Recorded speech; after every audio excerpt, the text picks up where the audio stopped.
আসসালামু আলাইকুম আমার প্রিয় ভাই বোনেরা, আশা করি আপনারা সবাই ভালো আছেন। আপনাদের দোয়ায় আমি অনেক অনেক ভালো আছি, আলহামদুলিল্লাহ। তো এই তো আমার সবজি বাগানে চলে এসেছি। দেখুন, এখানে আমার দুইটা পেঁপে গাছে প্রচুর পেঁপে ধরে আছে। তো আমার পেঁপে গাছগুলো হচ্ছে রাস্তার পাশে, এর জন্য আপনাদের সাথে শেয়ার করা হয় না। আমি এগুলো সবসময় কাগজ দিয়ে ঢেকে রাখি। তো আজকে যেহেতু আপনাদেরকে দেখিয়েছি, আপনারা কিন্তু মাশাল্লাহ বলে যাবেন। তো বিসমিল্লাহ, এখান থেকে একটা দুন্দুল পেরে নিলাম।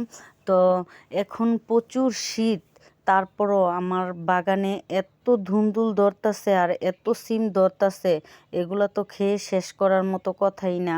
তারপরে আমার আশেপাশের ভাবিদেরকে আমি কিছু কিছু করে দিচ্ছি। আর হচ্ছে আমার আত্মীয় স্বজন সবাইকেই আমি ধুন্দুল আর সিম পেড়ে সবাইকে দিচ্ছি প্রতিনিয়ত।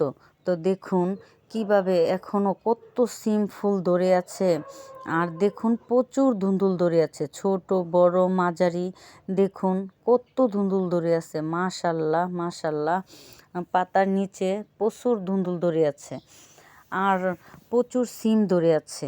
তো দেখুন এই ধুন্দুলটা আমার ইঁদুরে খেয়ে ফেলেছে, প্রায় সময়ই ইঁদুরে ধুন্দুল খেয়ে ফেলে। তো এগুলো আমি কিচেন কম্পোস্টে রেখে দিব। আর এখানে একটা ঝুড়ি নিয়ে নিয়েছি, আমি এক ভাবির জন্য কিছু বিচিওয়ালা সিম পেড়ে দিব। তো দেখুন এই বেগুন গাছগুলো আমার প্রায় আমার সমান হয়ে গেছে, কিন্তু বেগুন ধরতেছে না। কোনো সময় আমার এরকম হয় নাই, এইবার কেন জানি আমার বেগুন গাছগুলোতে বেগুন আসতেছে না। তো বেগুন গাছগুলো কিন্তু মূলত হচ্ছে আমার আগের বেগুন গাছের বীজ থেকেই চারা উঠানো। তো এই তো সিম পেরে নিচ্ছি, দেখুন কীরকম পোকা ধরে আছে। আমার হচ্ছে সিম গাছে প্রচুর পোকা ধরেছে। এক সপ্তাহ পর পরই এগুলা স্প্রে না করলে ওষুধ, তাহলে এরকম পোকা ধরে যায়। আর অনেক পোকা ধরে কিন্তু সিম গাছে। তো এই তো দেখুন আমার সবজি বাগানে কিন্তু কচুও ধরে আছে।